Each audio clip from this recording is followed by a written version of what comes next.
Hey gamers, welcome back to the Daily Dose. My name is XONEVANT, and before we get into today's topic, let me go ahead and explain this gameplay. We're playing some Demolition, me and my brother, and I'm sorry about all the Demolition that I've been playing here on the channel. It's my favorite game type, but I will be branching off and playing some more game types in the future. But this is one of those matches where the enemy team stalled the game in order to get kill streaks and their little kill feeds and all that good stuff. So a lot of deaths in this game, and then we also have some teammates who were, I don't know what they were doing. Sometimes you'll see them in the mini map. They'll, me and my brother will be the only ones near the bomb, and they'll just be back in spawn, like spinning around and doing whatever it is they do. I won't tell you the outcome of the match. I will let you see some clips, and then I'll have a live comm at the end so you can check that out of the final round. But let's go ahead and get into today's topic. Alright, so the title of this video is The Stage is Set. And the reason why I titled it that is because we all know that we're going into the next phase of the whole gaming industry, the next gen consoles. We're all very aware of where people are in terms of what they like and what they don't like. Do you like the Xbox One? Do you like the PS4? All that stuff that goes along with that. We're all aware of that. And I think if you get too far into that, there's name calling and bickering and arguing about who thinks something's better than the other, blah, blah, blah. So I'm not going to go that far into it. I kind of want to just take a breather and say the stage is set. And we all as a whole need to think about the next, 7 and 9 years, maybe even 10 years of this console era. Because what happens in the next 7 to 10 years will determine the future of gaming forever. So ever since I was a kid, I've been able to enjoy the physical copies of games and kind of all the perks that go along with it, right? Buying, selling, trading. And I don't just mean going to like a GameStop or Best Buy and trading games in. I mean like it's kind of in my culture. It's inbred into my DNA, if you will. As a kid, was trading games for other games on the bus, on the playground.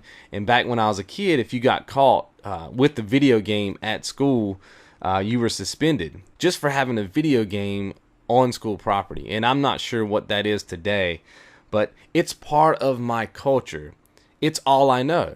You see what I mean? And there's a lot of people out there that came from that era that's all they know. And so we kind of defend physical media because that's all we know. And we're scared to make that leap into digital because we know what that means. And then there's the other side of the coin, the culture that grew up with digital media, right? The ability to buy stuff cheaper, faster, boom, at their fingertips, less clutter in their house, right? Because a guy like me with a lot of video games, I mean, it's pretty busy in my room, if you know what I mean. There's bookshelves everywhere, games everywhere. But with digital media, you can have one little device and you could probably have everything I have in my room on one little device. So as a viewer right now, when you're watching this video, you're on one of those two sides. You see what I mean? You're either in the camp that grew up with physical media and you're scared of digital, or you're in the camp that grew up on digital and you're like, why? Who cares about physical media, right? Why does that even matter? Now, I'm in the camp that does not support digital distribution. I don't want digital distribution to be the only way that I can purchase my game. Now, some of that is because of the culture that I'm from, but a lot of that is because I know what it means to own something physically. You see what I mean? When you have something physical, you have so much more power than when you have it digitally. But I'm not opposed to having digital content. I'm actually more into the hybrid business model. I think there should be both. I think there should be a digital media and I think there should be a physical media.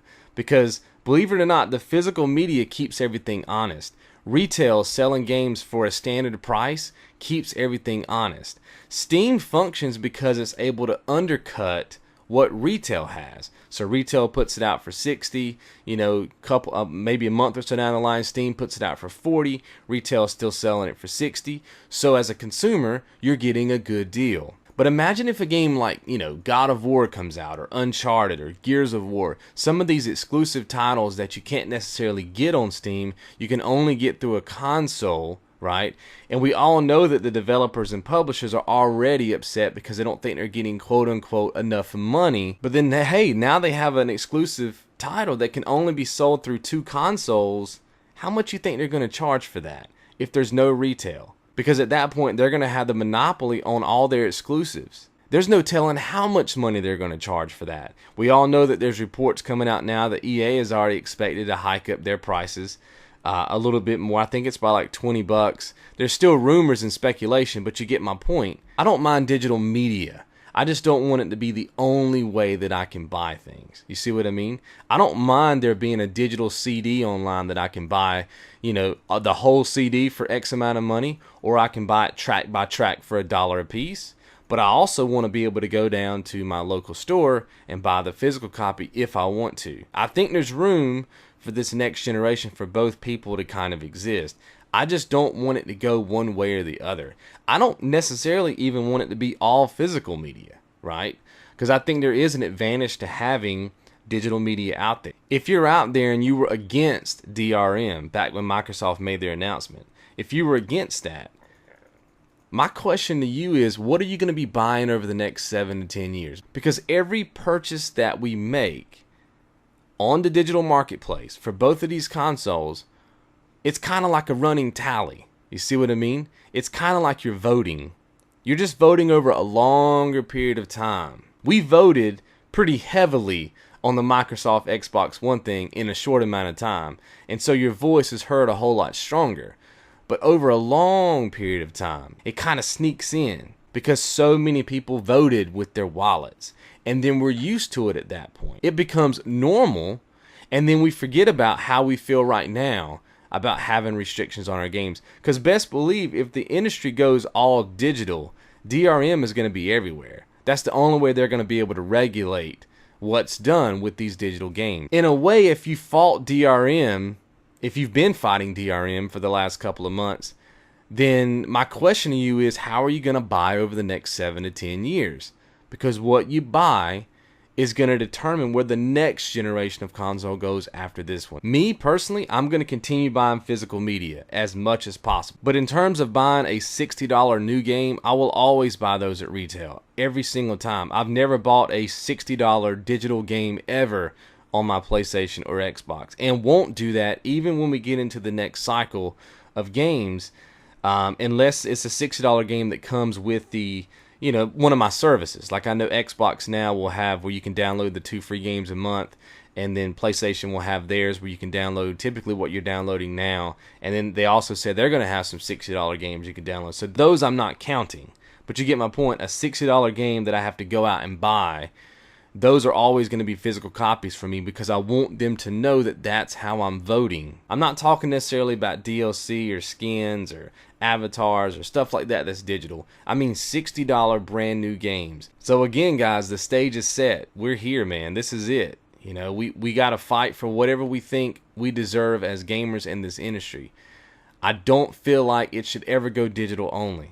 There's too many monopolies that can be created when it goes digital only, and there's no way for us to fight it once it gets there. You see what I mean? The more you buy that game digitally, you're saying, yes, I want to eventually be in a model that has some type of DRM restriction, which is kind of funny because we just had a large part of the gaming community fight that. But I think that over the next 7 to 10 years, that large part of the gaming community is going to end up buying a ton of digital content, which in turn will usher in the DRM thing anyway. So you have to determine what you want out of the next generation of console, and that's how you need to buy your games. If you're one that says, yes, I want digital everywhere, all over the place, then you should probably buy digital. If you're like me and you're like, you know what, I kind of like to have a little bit of both, then your $60 purchases need to always go to retail. You need to always buy a physical copy of the game. If you start buying $60 digital copies of games, then you're voting and you're saying, yeah, I'm cool with the eventually having a digital kind of model. So that does it for this topic. Before I leave you with this live comm, this final round of demolition, let me go ahead and make one quick announcement. We are going to be having a subscriber session. It's the very first one this Sunday, July 28th. Going to be playing some Black Ops 2 starting at 5 p.m. Eastern Standard Time. That's my time zone. And it's going to be on the PlayStation 3. I will be having another subscriber session next weekend, and that's going to probably be on the 360. So I will see you guys Sunday. Be good. Demolition. I'm dying a bunch, but we got to keep that pressure on them, man. All right, I'm going to get ahead and get smoke on this bomb right quick.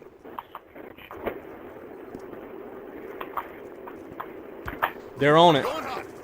I see forward him. I got one grenade kill. Hey, they're 3 men down. Plant it. Oh, I got it. Oh, we got people on it. I'm watching crack wall.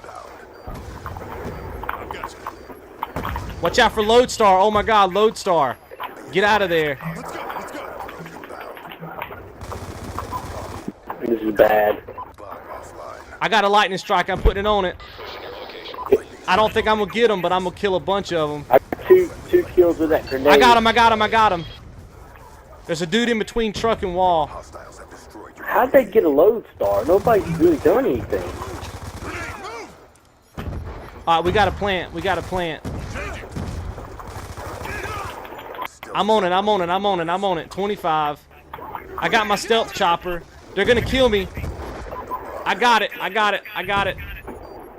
Stealth chopper going up. I killed 2 more of them on bomb. They got it again. 2 more. Got a plant.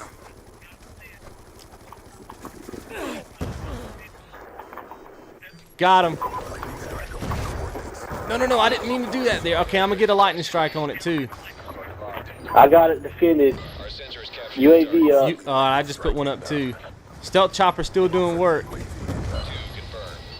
I'm watching the bomb. I'm watching crack wall and street. They're coming back behind us B side. 1 kill, 1 man down. They're coming street. Warm. Oh, they got a sentry gun up on the corner. They have a storm. Oh, that's not good. And they got a lightning strike. Oh, that's not good. I got them both. Good. Oh, bomb detonated. Yeah. I got them. I got the last 2. Clutched it out, baby. Good job, bro. That guy ran right past me. Oh, just giving you credit. Got these 2 guys right here.